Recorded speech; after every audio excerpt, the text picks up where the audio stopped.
मोहतरम नाज़रीन, अस्सलाम वालेकुम वरहमतुल्लाहि वबरकातुहू।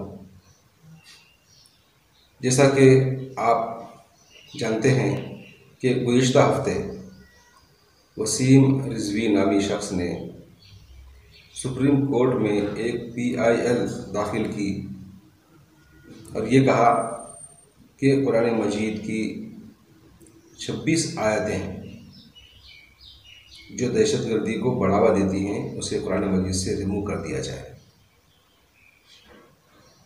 फिर मीडिया से बात करते हुए उसने ये कहा कि ये 26 आयतें जो हैं ये सारी दुनिया में आतंक का सबब बनी हुई हैं,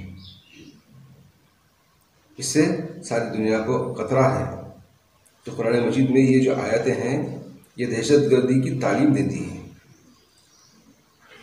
और इसको मदरसों में पढ़ाया जाता है और इन आयतों को पढ़कर मदरसे में जो है दहशतगर्द या आतंकवादी तैयार होते हैं। तो लिहाजा इन आयतों को कुरान मजीद से निकाल दिया जाए, रिमूव कर दिया जाए। मोहतरम नाज़रीन, जब हम तारीख पर निगाह डालते हैं तो ये सिलसिला जो है यानी कुरान मजीद पर एतराज़ात का सिलसिला काफ़ी पुराना है। जब अल्लाह के रसूल सल्लल्लाहु अलैहि वसल्लम पर कुरान मजीद का नुज़ूल हो रहा था, उस वक्त भी जो मुश्रिकान मक्का थे, जो इस्लाम दुश्मनी में पेश रहा करते थे, वो लोग भी कुरान मजीद पर एतराज़ात करते थे। वो कहते थे ये तो मोहम्मद ने इसको गढ़ कर लाया है कहीं से, या ये कहा गया कि ये जादू है, ये कहानत है। इस तरह के इल्ज़ामात उस वक्त भी लगाए गए।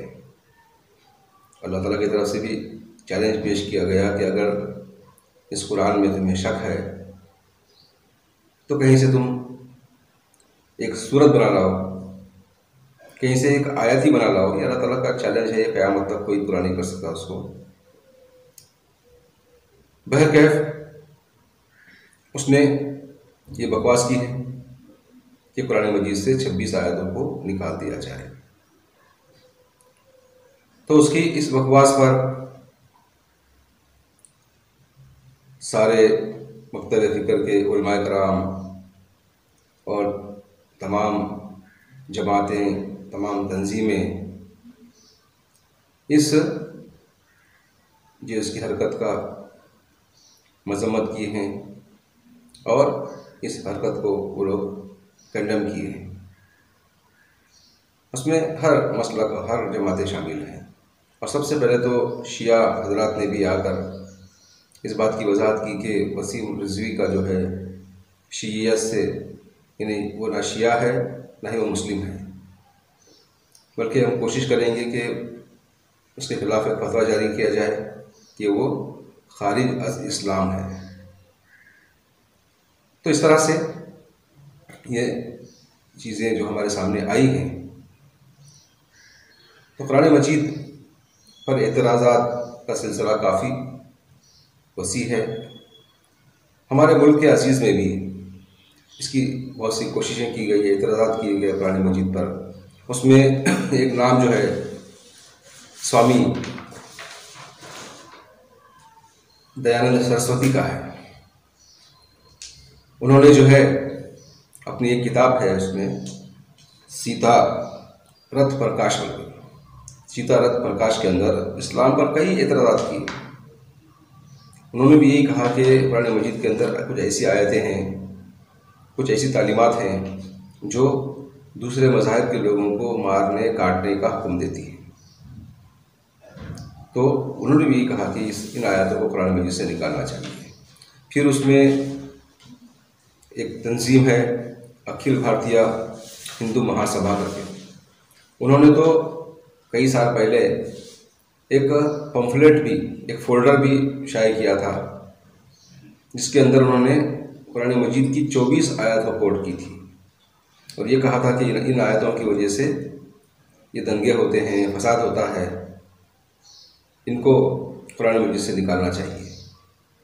और यहाँ तक कि उन्होंने कलकत्ता हाई कोर्ट के अंदर एक पटिशन भी दाखिल की थी कि कुरान मजीद में ये जो 24 आयतें हैं इसको निकाल दिया जाए, या तो कुरान पर पाबंदी लगा दी जाए, इसको इशू बनाकर उन्होंने। तो अल्हम्दुलिल्लाह उस वक्त में मरकज़ी मकतबा इस्लामी की जानिब से इन 24 आयतों की वजाहत के लिए एक किताबचा शाये किया गया था। उसका उन्वान था कुरान मजीद की 24 आयत पर एतराज़। तो उस किताबचे के अंदर बहुत ही अच्छे अंदाज में जो है उन आयतों की तशरीह तफसीर पेश की गई थी कि इन आयतों का मंशा क्या है, पस मंज़र क्या है और किस कॉन्टेक्ट में वो बात कही गई है। तो बहुत अच्छे अंदाज में वो किताबचे को शाये किया गया था, लोगों में आम किया गया था और लोगों के जहनों से भी गलतफहमियों को दूर किया गया था।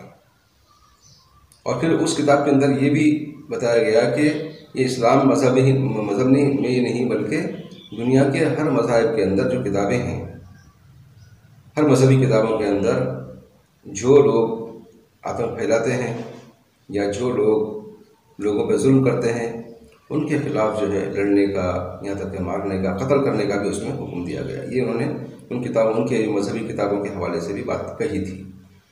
तो ये बातें हमारे सामने आती हैं।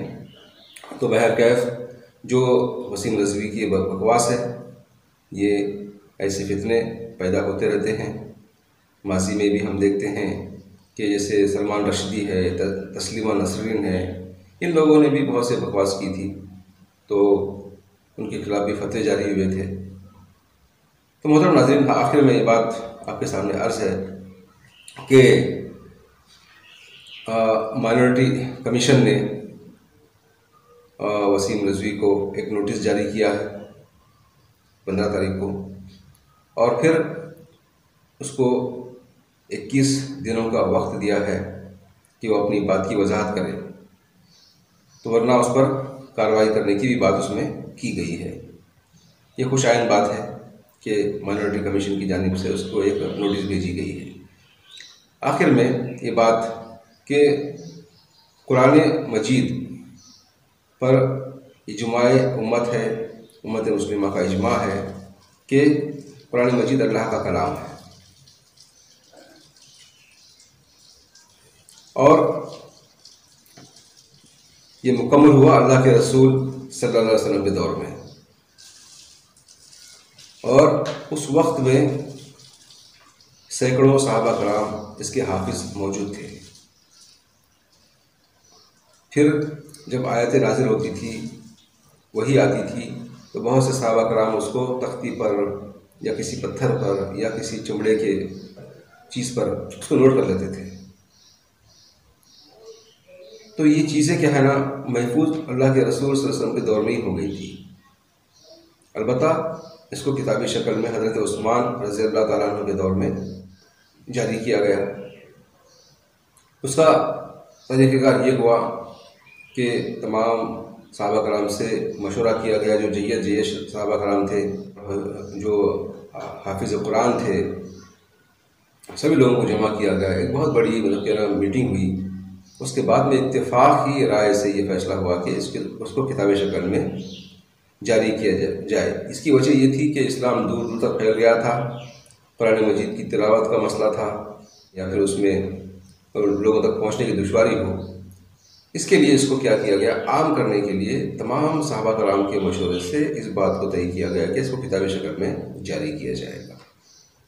तो बहुत ही मोहतात अंदाज में, हिफाजत के साथ में जो उसमें आयतें और जो सूरतें थी उसको सेट किया गया। जिस तरह से अल्लाह के रसूल सल्लल्लाहु अलैहि वसल्लम के दौर में ही जो मैंने कहा ना कि हाफिज़ कुरान मौजूद थे, उनकी निगरानी में, उनकी मौजूदगी में ये तरतीब दिया गया, और फिर इसको सारी दुनिया में जारी किया गया। और वही नुस्खा आज सारी दुनिया में जारी है, और आज भी करोड़ों घरों में कुरान मजीद के नुस्खे मौजूद हैं, और उसी शक्ल में मौजूद हैं जो हज़रत उस्मान रज़ियल्लाहु ताला अन्हु के दौर में जारी किया गया था।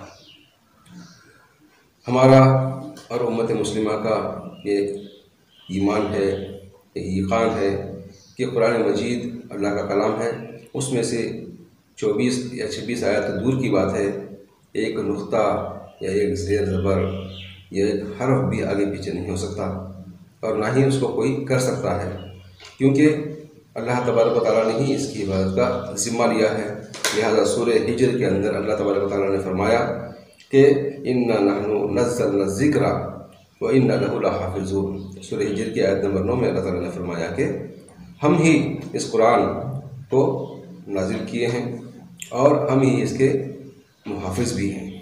तो अल्लाह ताला से दुआ है कि अल्लाह ताला इससे फितनों से हमें बचाए और इस्लाम और मुसलमानों को इज़्ज़त अता फरमाए और अपने हिफ्ज़-ओ-अमान में रखे। अस्सलामु अलैकुम व रहमतुल्लाहि व बरकातुहू।